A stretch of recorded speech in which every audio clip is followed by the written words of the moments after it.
Hola, ¿qué tal? Bienvenidos a una nueva emisión de noticias de El Mundo Ahora por France 24. Yo soy Andrés Mesa Muñoz y a continuación los titulares. El presidente de Ucrania continúa en Turquía la búsqueda de apoyo para resistir a la guerra de Rusia.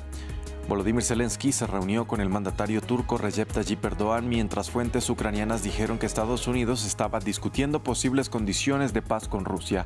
Tenemos reporte. Polonia ordenó el cierre del último consulado de Rusia que funcionaba en su territorio. La medida se da como represalia al ataque a una línea ferroviaria esta semana y por el que el gobierno polaco culpa a Moscú, que lamentó la medida y la calificó de rusofobia. Israel lanzó nuevos ataques sobre el Líbano este miércoles. La ofensiva que afectó a 2 aldeas en el sur del país estaba dirigida, según el ejército, a estructuras de Hezbollah. Los militares ya habían lanzado órdenes de evacuación para los residentes de la zona. Y economía, hablamos de la empresa estadounidense Target, que dio a conocer sus resultados trimestrales. La minorista decepcionó a sus inversores con un beneficio reducido y una proyección de ventas tímida para la temporada decembrina. Los números de esta noticia en minutos con Juan Pablo Lucumí. Y en revista de prensa repasamos los titulares de algunos de los principales medios internacionales este miércoles. Los diarios Folha de Sao Paulo, O Globo y BBC Brasil informan sobre las condenas y absoluciones a quienes intentaron asesinar al presidente Luis Ignacio Lula da Silva y sobre el destino en prisión de Jair Bolsonaro. Lo repasamos con nuestra compañera Daci Lanza. Empezamos.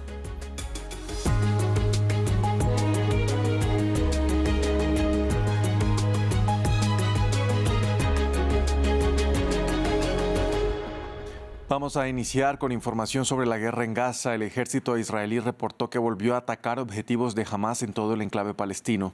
Israel justificó el nuevo ataque que se da en medio del alto el fuego por una violación a la tregua por parte de Hamás. En específico, Tel Aviv asegura que militantes palestinos abrieron fuego contra una zona donde operaban sus fuerzas en el sur de Gaza. La defensa civil gazatí reportó 11 personas muertas, entre las que se cree hay menores y varios heridos. Pasamos a Turquía, la nueva parada del presidente de Ucrania, Volodymyr Zelensky, quien sigue buscando apoyo para resistir a la guerra de Rusia. El mandatario fue recibido por su homólogo turco, Recep Tayyip Erdogan, mientras surgían reportes de fuentes ucranianas de que Estados Unidos estaba discutiendo posibles condiciones de paz con Rusia. Tras el encuentro, Zelensky dijo que espera lograr nuevos intercambios de prisioneros antes de que finalice el año, mientras que Erdogan pidió el retorno de los diálogos entre las partes. Los detalles de este informe en el siguiente reporte de nuestro corresponsal Adrián Rocha. A pesar de que ninguno de los dos líderes ha dado detalles concretos del futuro de las reuniones en Estambul entre Rusia y Ucrania, tanto el presidente turco Recep Tayyip Erdogan como su homólogo ucraniano Volodymyr Zelensky se han referido hoy miércoles a una más que posible reactivación y recomienzo de las charlas entre Moscú y Kiev en Estambul. Recordemos que este proceso de negociaciones en Estambul empezó el pasado mes de mayo de este año, con 3 rondas de negociaciones en mayo, julio y junio de este mismo año que sirvieron para llegar a varios acuerdos de intercambio de miles de prisioneros entre los dos países. Sin embargo, esas rondas de negociaciones también sirvieron para dar cuenta de la enorme distancia que existe aún entre las posiciones de Kiev y Moscú para llegar a un final de acuerdo de alto el fuego en Ucrania, 10 años después del inicio de la guerra y 3 años después de la invasión a gran escala de Rusia, sobre todo en contra del este ucraniano. El presidente turco Recep Tayyip Erdogan se ha referido, de hecho, a estas negociaciones. Ha dicho que espera que Estambul continúe siendo el epicentro de estas reuniones y ha de hecho destacado el papel de Turquía como mediadora entre Kiev y Moscú. Recordemos que Turquía es uno de los grandes valedores en materia de venta de armamento para Kiev y es el único país de la OTAN que no han puesto ningún tipo de sanción en contra de la Rusia de Vladimir Putin, quien de hecho, según Erdogan, es un gran amigo personal. En el terreno, la ofensiva del Kremlin no se detiene. La ciudad de Ternopil, en el oeste de Ucrania, sufrió un importante bombardeo ruso entre la noche del martes al miércoles. El saldo es de al menos 25 muertos. Lviv, también al occidente del territorio, fue objeto de un ataque, mientras que en el otro lado del país, en Kharkiv, se registró una ofensiva con drones que deja más de 30 heridos, incluyendo 2 niños. Edificios destruidos y en llamas. Este miércoles en la mañana los equipos de rescate trabajaban en la ciudad de Ternopil, alcanzada por fuertes ataques rusos que dejaron varios muertos. En el oeste, las regiones de Lviv e Ivano-Frankivsk también fueron alcanzadas. Además, Rusia lanzó ataques sobre Kharkiv en el este del país, dejando decenas de heridos.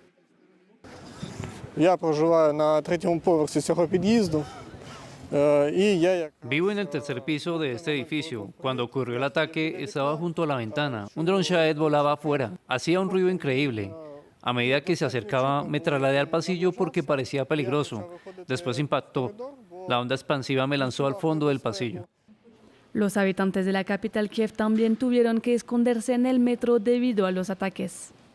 Hubo ataques bastante frecuentes cerca de nuestra casa, así que comenzamos a ir al refugio más a menudo.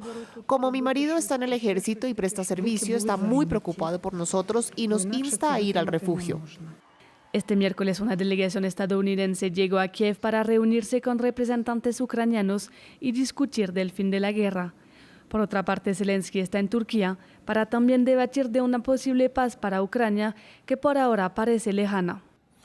El Parlamento ucraniano votó a favor de la destitución de los ministros de Energía y Justicia a raíz del escándalo provocado por la investigación que expuso un entramado de corrupción en el sector energético, desatando la mayor crisis política en tiempos de guerra en el país.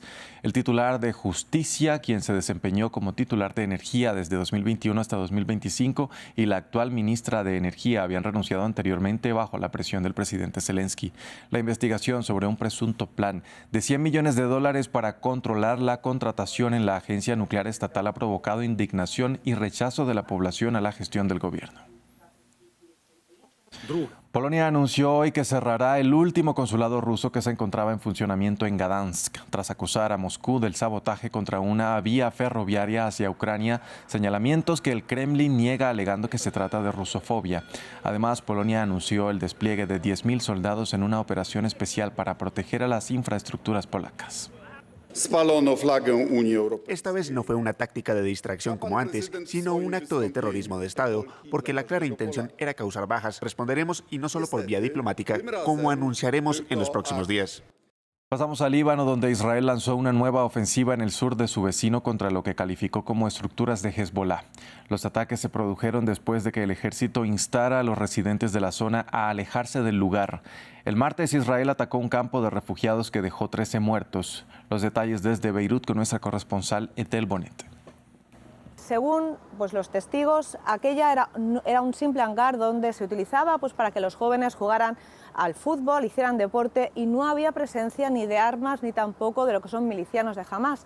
Por parte de Israel siguen insistiendo en que era una zona que servía para entrenamiento y para lo que era el llamado a nuevos combatientes para ingresar a las filas de Hamás. Esto puede interpretarse también como esos nuevos ataques que se están esperando en el sur del Líbano, que esta vez han sido con órdenes de evacuación. Normalmente Israel ataca prácticamente todos los días en lo que es la región del sur del Líbano y en el este del país, pero suele hacerlo sin aviso previo.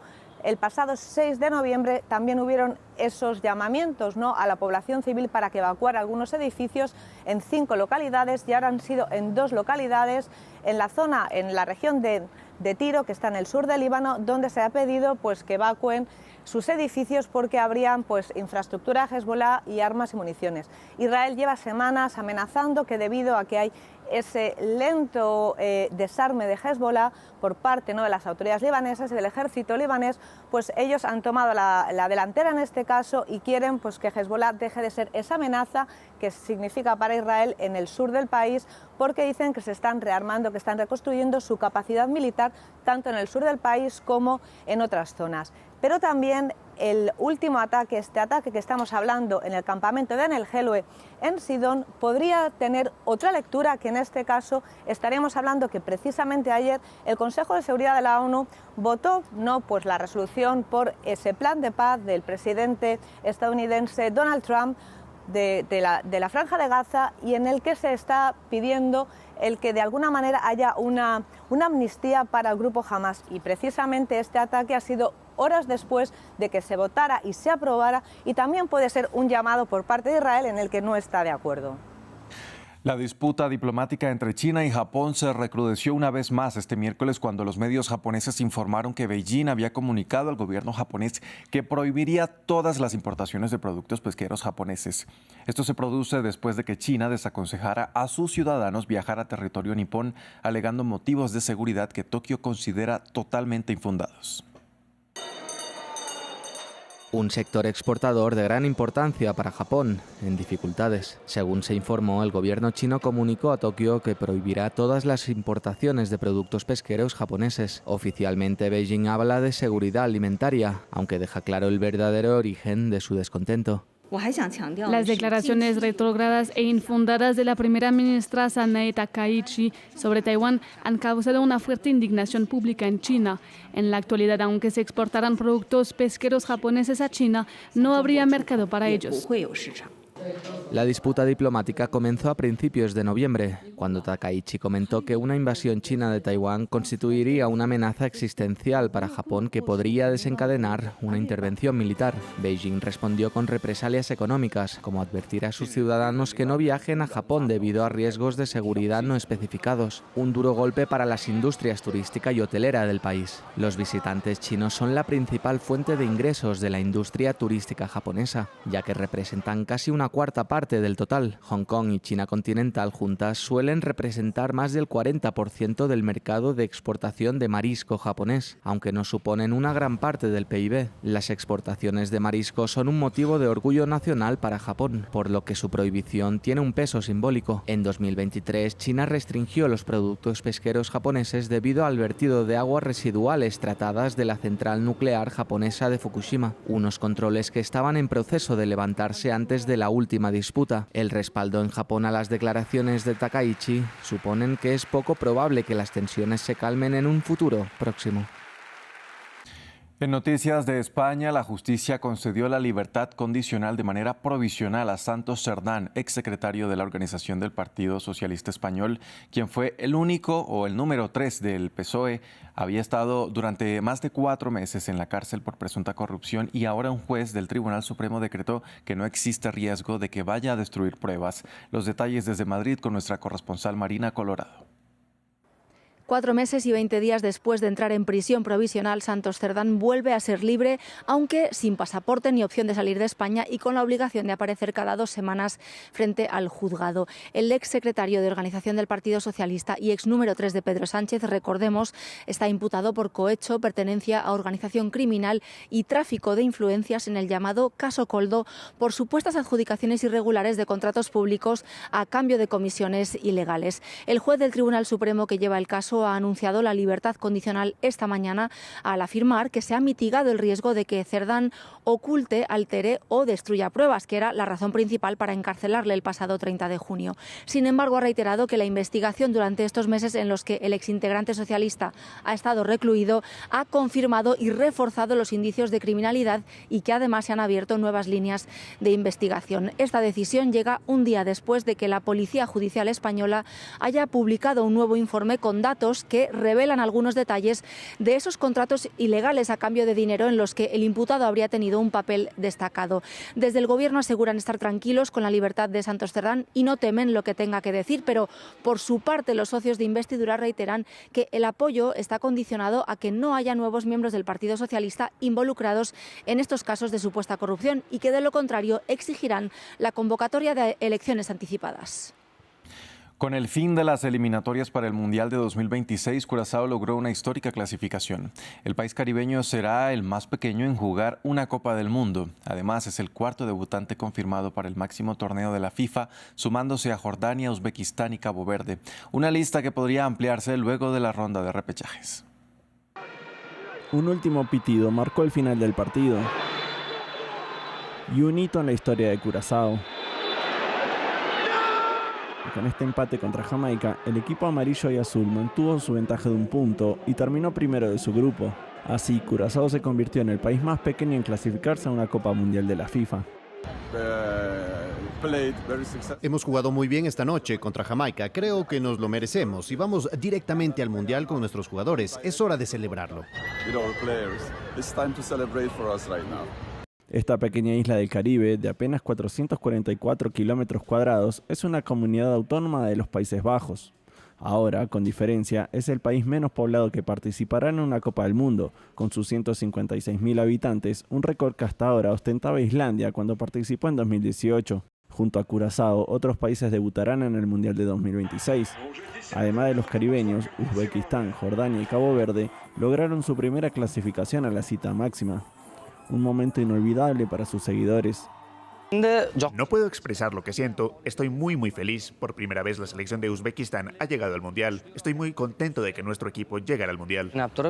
Estoy muy contento. Estábamos esperando esta oportunidad. Se presentó y es una alegría para todos los caboverdianos. La lista de debutantes puede extenderse. Nueva Caledonia, Surinam y Kosovo todavía tienen posibilidades de clasificar a su primer Mundial. Vamos con las noticias de la economía. Para hablar de números ya se encuentra conmigo en el estudio mi compañero Juan Pablo Lucumí. Juan Pablo, ¿qué tal? Hoy mejor que ayer, Andrés. Juan, vamos a empezar hablando de la empresa estadounidense Target que dio a conocer los resultados trimestrales. ¿Cómo le fue? Estamos en semana de resultados. No le fue nada bien. La empresa de Minneapolis vio su beneficio desplomarse en el tercer trimestre de este año mientras lucha por atraer a compradores que están siendo presionados por una inflación que todavía el Banco Central estadounidense no logra controlar y que se mantiene un punto porcentual por encima del objetivo. Está en 3% anual y la meta es el 2% anual. Pero además el panorama parece que va a empeorar en el cuarto y último trimestre del año. La empresa espera que su caída en ventas se prolongue durante la especial temporada de compras navideñas, pero además revertir la caída del 19% de los beneficios en el último trimestre es el último desafío para el nuevo CEO Michael Fidelky, un veterano que ya lleva trabajando 20 años en la empresa y que reemplazará al CEO Brian Cornell en febrero. El traspaso llega mientras el minorista intenta revertir un persistente malestar de ventas y también revivir su reputación con el lugar al que acudir para productos asequibles pero con estilo. Esa es la idea que defiende normalmente Target y que en este momento pues lucha porque sea el top of mind. Bien, Juan, vamos a hablar ahora de Wall Street y su apertura. Una apertura que se vio medida por los resultados trimestrales de algunas empresas como Target o Home Depot. El Nasdaq, que aglutina a las tecnológicas, se recupera a esta hora de las pérdidas por los temores de la burbuja especulativa de la inteligencia artificial, pero el Dow Jones se pinta de rojo levemente. Hoy también se conoció que el exsecretario del Tesoro, Larry Summers, dimitió del Consejo de Administración de OpenAI tras la publicación de los correos electrónicos de Epstein. Esta empresa creadora de ChatGPT ha dicho que espera salir a bolsa a mediados del 2026. Y mientras en Nueva York todavía se habla de apertura, en Europa ya se habla del cierre. Los tres principales indicadores europeos cerraron con ganancias. Madrid fue el principal ganador de la jornada, luego de las optimistas previsiones de crecimiento económico para España al cierre de este año. Esto lo dio la encuestadora o estadística de Eurostat. Juan Pablo, bien, pasamos ahora a Países Bajos y hablamos de una intervención suya en una empresa china. Andrés, una intervención que en realidad no será, pues el gobierno neerlandés dijo que este miércoles la suspenderá tras conversaciones que calificó como constructivas con Beijing. La intervención iba a ser a la empresa fabricante de chips informáticos Nexperia por una disputa que ha provocado escasez de chips necesarios para los fabricantes de automóviles. Países Bajos ya había tomado el control de Nexperia el 30 de septiembre, alegando que la medida era necesaria para evitar que el exdirector ejecutivo de la empresa trasladara sus operaciones a China. En su momento, Beijing respondió deteniendo las exportaciones de productos terminados de Nexperia el 4 de octubre, medida que desde entonces ha relajado. Toda esta fricción entonces se detiene hoy, aunque ambas partes aseguraron que las conversaciones continuarán. Hay que decir que Beijing ya respondió como fructífera la decisión de Ámsterdam.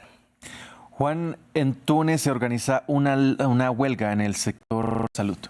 En varias ciudades principales del país del África, los doctores organizaron una huelga para protestar contra los salarios bajos y las preocupantes condiciones del sistema sanitario. Una nueva protesta en un país que conoce desde hace meses protestas antigubernamentales. Gabriel Colchen tiene los detalles. Multitudes vestidas de blanco en las calles de Túnez. Miles de doctores se manifestaron en todo el país sosteniendo pancartas con mensajes como dignidad para los doctores o salven a nuestros hospitales. La situación de los médicos jóvenes es realmente lamentable. Los médicos se están movilizando, protestando, llenando las calles y no están pidiendo lujos ni cosas poco realistas, simplemente exigen que se les paguen sus salarios. Esto es lo mínimo. Cuando trabajas, debes cobrar. Más aún, hay hospitales que llevan 5 años sin pagar a los médicos jóvenes. Además de salarios adecuados, piden mejores equipos y condiciones de trabajo. Seguimos así echándonos de estos médicos jóvenes. En 2024 de 1.900 médicos, 1.600 emigraron y el número sigue aumentando. En 2010 solo emigraron 230 médicos. El número se ha multiplicado por más de 8 o 9. Esto es evidente y las razones son claras. La situación de los hospitales es catastrófica. En los últimos meses, Túnez ha vivido una ola de manifestaciones antigubernamentales, protagonizadas también por trabajadores del transporte y bancarios. A inicios de este mes se produjeron además algunas protestas en Gávez para denunciar la contaminación tóxica por parte de un complejo industrial. Vamos ahora con nuestra cifra del día, Juan. 12,1 millones de dólares. Ese fue el valor que alcanzó el inodoro de 18 quilates en una subasta en Nueva York este martes. El inodoro de oro es completamente funcional y fue creado por el artista satírico Mauricio Catelán. La subasta se celebró un año después de la otra obra, Comedian, también de Catelán, que recordemos fue una obra de un plátano sujeto a una pared con cinta americana. El anterior, este banano, se vendió por 6,2 millones de dólares. Las excentricidades en el mundo del arte también, ¿no? Así es, que no dejan de sorprender. Juan Pablo, muchas gracias por las noticias de la economía. Nos vemos mañana con más información. Aquí estaremos, Andrés. Y de la economía pasamos ahora a nuestra revista de prensa. Y para hacer un repaso sobre lo que dicen los principales medios de comunicación alrededor del mundo, saludo a esta hora en el estudio a nuestra compañera Dácil Lanza. Dácil, ¿qué tal? ¿Qué tal, Andrés? ¿Cómo estás? Muy bien, Dácil. Vamos a empezar en América Latina porque el Supremo Tribunal Federal de Brasil, su Corte Suprema, condenó a responsables de un intento de asesinar al presidente Luis Ignacio Lula da Silva y otras autoridades. ¿Qué dice la prensa brasileña? Bueno, empezamos con el medio G1 del mega conglomerado mediático O Globo, que justamente reporta esta noticia que definió el día de ayer el Supremo Tribunal de Justicia de Brasil. Por unanimidad, lo que decidió fue condenar, mejor dicho, a 9 oficiales militares y un agente de la Policía Federal. Hablamos de esa trama golpista que por la también fue acusado el presidente Jair Bolsonaro, solamente que la justicia de Brasil lo que hace fue dividir en grupos a distintos implicados en estas tramas golpistas. En este caso se trata de un grupo que, según dijo la justicia, fue el encargado de llevar a cabo las acciones más graves y violentas de esta organización criminal, incluido, como decías, Andrés, el intento de asesinato contra Luis Ignacio Lula da Silva y también, por ejemplo, jueces. Lo que definió el relator de este tribunal, que estamos hablando de Alexandre de Moraes, una de las figuras más importantes de la justicia brasileña, fue que esta banda lo que buscaba era generar el caos, instaurar el estado de excepción y también, como decíamos, una intentona golpista que Luis Ignacio Lula da Silva no asuma y que siga el mandato de Jair Bolsonaro. Mauro Cid, que uno de los edecanes del expresidente, es uno de los colaboradores que habló, colaboradores de la justicia, y que habló en lo que corresponde a las acusaciones en su contra. Y este grupo que fue condenado ayer reportaría con este edecán llamado Mauro Cid. También lo destaca la prensa, otro diario de Brasil, Folha de São Paulo, que lo que destaca de la decisión del día de ayer fue que por primera vez la Corte absolvió a uno de los implicados en esta trama golpista porque dice que hubo falta de pruebas. Ya en total son 24 las personas condenadas de participar en este caso. Las penas van desde 2 años a 24 años de prisión. Y si te parece, Andrés, vamos con lo que reporta la BBC, que es otro aspecto que tiene que ver con el expresidente Jair Bolsonaro y que ya tiene una sentencia, pero está cumpliendo su pena de 27 años de prisión en su casa por problemas de salud. Sin embargo, se tiene que definir si va a ir a una prisión o no. La BBC lo que destaca es justamente que esto tiene que definirse la sentencia definitiva, valga la redundancia, y que en el día de ayer lo que pasó fue que el tribunal desestimó una de las apelaciones de la defensa de Bolsonaro y ahora en los próximos días, el 23 de noviembre más precisamente, se espera que la defensa interponga una nueva apelación y la Corte tiene que definir si dar lugar o no. Entonces se sabrá el destino de Jair Bolsonaro y hay opciones de que vaya a determinados penales con más o menos beneficios o que continúe eventualmente en prisión domiciliaria.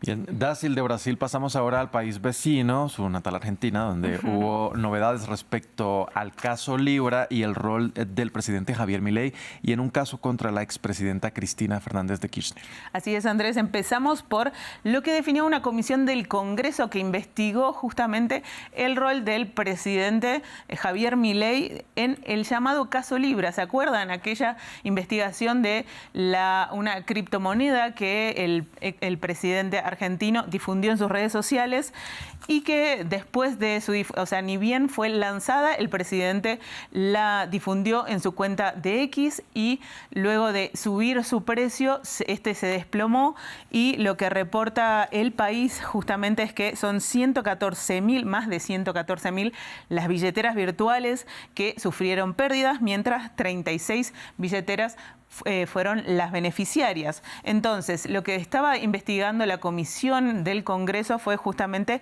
la implicación del presidente, la eventual implicación del presidente y sus colaboradores. Allí definió que justamente fue imprescindible el rol del presidente para esta que terminó siendo una presunta estafa, según está investigando la justicia, no solo de Argentina, sino tribunales internacionales, porque las billeteras fueron de distintas partes del mundo. Esta comisión, si bien puede llegar o tuvo estas definiciones que son bastante contundentes, sin embargo, no tiene los números, la oposición no tiene los números en el Congreso para impulsar un eventual juicio político. Clarín también se refiere a esta noticia y dice que agrega otra información sobre el entorno del presidente, incluida la hermana del presidente, es decir, la secretaria general de la presidencia, que según las conclusiones de esta comisión facilitó los encuentros y reuniones incluso en instalaciones del Estado Nacional con los impulsores de esta criptomoneda, que bueno, después terminó en una estafa, pero bueno, esta es parte de las pruebas que sumó esta comisión. Dácil, y para terminar vamos con un artículo de último momento del New York Times sobre... Andrés, me faltó una cosita. Claro que sí, La adelante. Nación, que no hablamos de el caso de la expresidenta Cristina Fernández de Kirchner, que se encuentra en prisión domiciliaria, pero faltaban varios aspectos de esa condena que tenían que ver con, bueno, qué pasaba con sus bienes. La Nación lo que reporta es que en esta causa llamada Vialidad, donde se suponía que la expresidenta desvió o asignó contribuyó a asignar determinadas obras públicas a una empresa con la que tendría vínculos. En esta causa, la justicia ordenó el decomiso de los bienes de Cristina Fernández de Kirchner y este empresario implicado, Lázaro Báez. Hablamos de 500 millones de dólares en activos que la justicia ordenó decomisar. Ahora sí, vamos con un artículo del New York Times que tiene que ver con Estados Unidos y Venezuela muy rápidamente, por favor. Rápidamente, es una investigación del New York Times que accede a determinadas fuentes que le aseguraron a este medio estadounidense que que Donald Trump ha aprobado medidas adicionales para presionar a Venezuela, entre ellas operaciones de la CIA, planes de la CIA encubiertos dentro del país latinoamericano. Bueno, Dácil, muchas gracias por este repaso a la prensa internacional. Nos vemos mañana entonces. Gracias, Andrés. Y a ustedes, televidentes, también gracias por sintonizarnos. Hacemos una breve pausa y ya regresamos con más.